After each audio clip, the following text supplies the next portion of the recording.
तो good evening दोस्तों, नमस्कार। आप सभी कैसे हैं? आप सभी की बहुत सारी क्वेरी है आईटीआई टीओ के रिजल्ट के रिगार्डिंग। उसके बाद डॉक्यूमेंट वेरिफिकेशन कब होगा, एसटी वालों का क्या होगा जो सीट सहारिया भारिया को दी जा चुकी है, वेटिंग वालों का क्या होगा और संविदा वालों का क्या होगा। और मैं एक टॉपिक और ऐड करने वाला हूँ कि सैलरी कब आएगी या सैलरी कितनी बनेगी, सॉरी। तो देखिए, मैं कोई भी वीडियो तब तक नहीं डालता हूँ जब तक कि मेरे को बिल्कुल एकदम परफेक्ट पता न चल जाए कि कौन सी चीज़ कब होने वाली है। जैसे कि रिजल्ट मैंने कहा था कि 30 जनवरी को आएगा, बट रिजल्ट 1 फरवरी को आया। तो मैंने 1-2 दिन का वेट किया, बट इस बीच कई सारे जो चैनल्स थे उसने बता दिया कि अब रिजल्ट आएगा फरवरी में, अब रिजल्ट आएगा मार्च में। बट रिजल्ट आया 30 की जगह 1 फरवरी को, मतलब एक दिन बाद। तो जब तक कोई भी चीज़ मुझे पता नहीं होती है तब तक मैं नहीं चाहता हूँ कि मैं फालतू में वीडियो बनाऊँ और व्यूज़ के लिए इसके लिए वीडियो बनाऊँ। क्योंकि मैं ये टीओ का वैकेंसी आ गई थी इसलिए मैंने ये वीडियो बना लिया, क्योंकि मेरे डिपार्टमेंट का था। अदरवाइज आप मेरे वीडियो देख सकते हैं कि मैं मतलब एंटरटेनिंग वाली वीडियो बना रहा था। तो चलिए, अब मैं सबसे पहले बात करता हूँ डॉक्यूमेंट वेरिफिकेशन कब होगा और कहाँ होगा। तो देखिए, डॉक्यूमेंट वेरिफिकेशन जो है वो मोस्ट प्रोबेबली या तो जबलपुर में होगा या तो भोपाल में होगा। इन दो जगह के अलावा पॉसिबिलिटीज कम है। आप 70% ये मान सकते हैं कि डॉक्यूमेंट वेरिफिकेशन जबलपुर में होगा और डॉक्यूमेंट वेरिफिकेशन 30% चांसेस है कि भोपाल में होगा। अब हम बात करेंगे कि डॉक्यूमेंट वेरिफिकेशन कब होगा।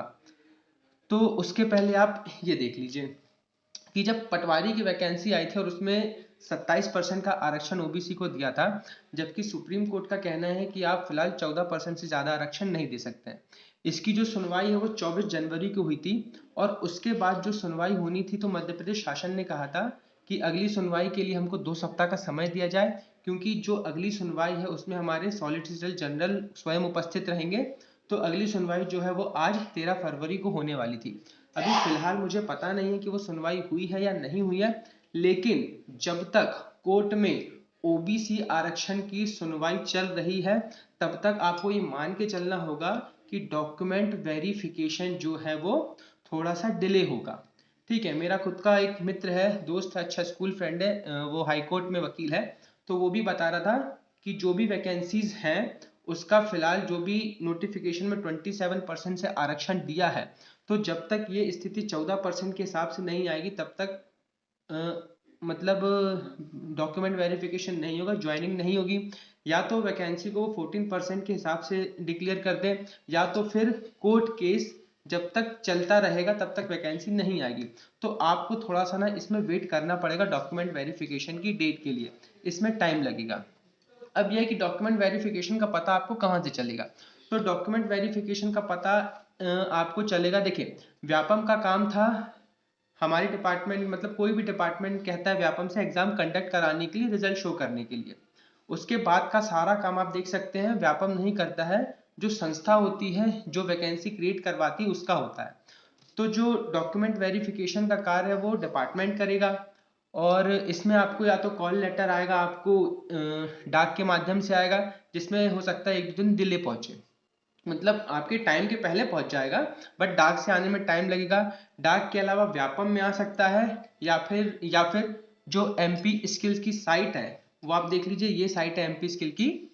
तो एमपी स्किल की इस वाली साइट में आपका डॉक्यूमेंट वेरिफिकेशन के लिए आ सकता है, क्योंकि जनरली जो रिक्रूटमेंट हो रहा है मेहमान प्रवक्ताओं का उसको हम इस साइट के माध्यम से बताते हैं। तो आपका जो डॉक्यूमेंट वेरिफिकेशन है वो जब भी आएगा, 10 दिन बाद, 15 दिन बाद, 1 महीने बाद, 2 महीने बाद, 3 महीने बाद, क्योंकि कोर्ट में केस लंबे थे ओबीसी का प्रकरण को लेकर के। तो जब भी आएगा और मुझे पता चलेगा तो मैं आपको बता दूंगा कि डॉक्यूमेंट वेरिफिकेशन कब कब कब हो सकता है, जब ये सारी चीजें हाईकोर्ट से क्लियर हो जाएंगी। तो जब भी आएगा तो एक डाक से आपके पास कॉल लेटर आएगा डॉक्यूमेंट वेरिफिकेशन के लिए। हो सकता है व्यापम में आए, बट एमपी स्किल की साइट में डेफिनेटली आएगा। तो इसका आपको करना है थोड़ा सा वेट। अब दूसरी क्वेरी जो मेरे पास सबसे ज़्यादा आ रही थी वो आ रही थी कि एसटी सीट्स का क्या होगा। कई सारे बच्चों ने बोला है, एसटी वालों ने, कि हमने केस लगा के रखा है क्योंकि हमारे साथ छल हो गया है, सारी सीट जो है वो सहारिया भारिया या बैगा वालों को दे दी गई है। तो देखिए, नोटिफिकेशन आप यहाँ पर देख सकते हैं। नोटिफिकेशन में साफ साफ लिखा है कि जो सीट्स हैं वो सहारिया, बैगा और भारिया जनजाति के द्वारा डायरेक्ट रिक्रूटमेंट से भरी जाएंगी, और ये जो सीट्स हैं वो एसटी की सीट से डायरेक्टली कम करी जाएंगी। तो नोटिफिकेशन में क्लियरली लिखा हुआ था। तो अगर आप ये कह रहे हैं कि आपके साथ छल हुआ है तो ऐसा बिल्कुल भी नहीं हुआ है। नोटिफिकेशन में डायरेक्टली लिखा हुआ था कि पहले सीट जो है वो एसटी की भारिया, बैगा और सहारिया से भरी जाएगी, और जो सीट्स बचेगी वो एसटी की कॉम्पिटिटिव एग्जाम से जाएंगी। और मान लीजिए अगर एसटी की सारी सीट भर गई है तो एसटी के जो कैंडिडेट्स हैं उनको जनरल सीट से दिया जाएगा।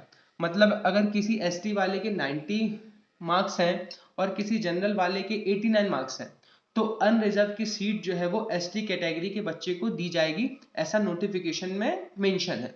तो इस बात पे आपको ध्यान देना है।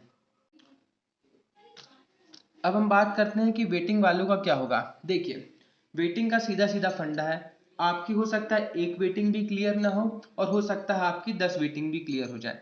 वेटिंग का मतलब है, एक सिंपल सी चीज समझ लीजिए, जब 5 सीट्स हैं तो 5 लोगों की मेरिट बनी और छठवां जो रैंक होगा, सातवां जो रैंक होगा उसको नंबर 1 और नंबर 2 की वेटिंग दी जाएगी।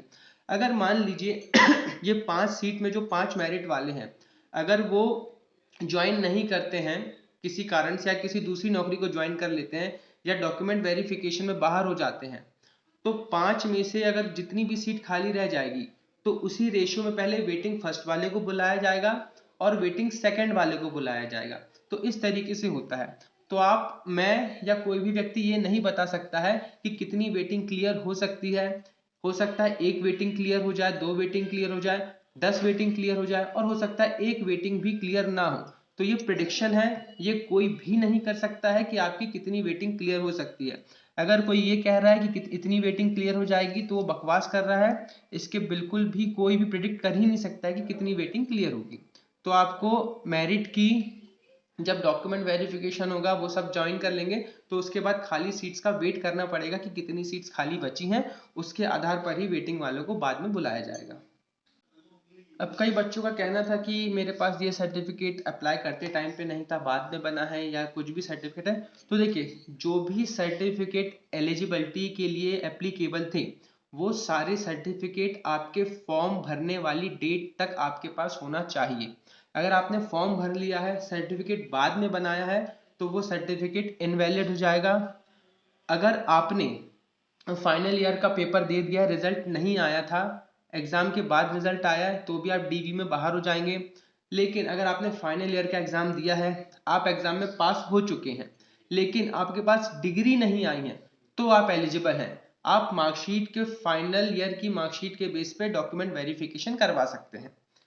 तो ये थी डॉक्यूमेंट की लास्ट डेट, और मार्कशीट की जगह, डिग्री की जगह मार्कशीट से काम चल जाता है। चलिए, अब हम सैलरी की बात करते हैं। फर्स्ट ईयर आपको मिलेगा बेसिक 32,800 का 70%, और उसमें 38% डीए, जो कि आपकी फर्स्ट ईयर तक सैलरी बनेगी आपकी 35,424 रुपये। अगर डीए बढ़ेगा तो सैलरी भी बढ़ेगी। सेकेंड ईयर आपकी सैलरी बनेगी 32,800 का 80%, और आपका डीए जो लगभग बनती है आपकी 38,704 रुपये।